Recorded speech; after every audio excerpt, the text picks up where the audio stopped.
ചെറിയ ക്വാണ്ടിറ്റി പിടിച്ചാൽ കുഴപ്പമില്ല, അതായത് ഇത്ര ഗ്രാം ഉണ്ടായെങ്കിൽ മാത്രമേ കേസെടുക്കേണ്ടതുള്ളൂ എന്നാണ് 985 NDPS ആക്ട് പ്രകാരമുള്ളത്. ആ ആക്ട് ഭേദഗതി ചെയ്യണം, പുതിയ നിയമം കൊണ്ടുവരണം. എത്ര ചെറിയ അളവിൽ പിടിച്ചാലും അത് കുറ്റമാണ്, അത് ശിക്ഷക്കർഹമാണ് എന്ന നിയമം നമ്മൾ കൊണ്ടുവരേണ്ടതുണ്ട്.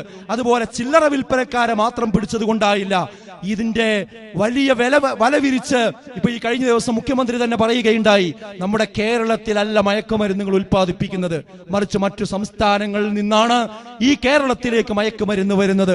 അത് കടൽ മാർഗം വരുന്നുണ്ട്, അത് എയർ മാർഗം വരുന്നുണ്ട്, അത് കരമാർഗം വരുന്നുണ്ട്. അത് വരുന്ന പോയിന്റുകൾ ഏതാണ് എന്ന് കൃത്യമായി മനസ്സിലാക്കാൻ കഴിവുള്ള സംവിധാനമാണ് നമ്മുടെ ഇന്റലിജൻസ് സംവിധാനം, നമ്മുടെ പോലീസ് സംവിധാനം. പക്ഷേ അവരുണർന്നെഴുന്നേറ്റ് പ്രവർത്തിക്കണം.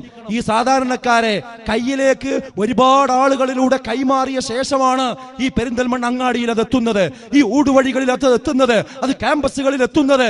അവരെ മാത്രം പിടിച്ച് കൈകാര്യം ചെയ്തത് കൊണ്ടായില്ല.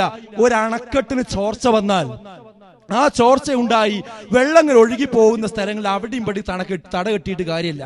എവിടെയാണ് അണക്കെട്ടിന് ചോർച്ച എന്ന് കണ്ടെത്തി അവിടെ അടച്ചാൽ മാത്രമേ ആ ചോർച്ച നമുക്ക് അടക്കാൻ കഴിയുള്ളൂ.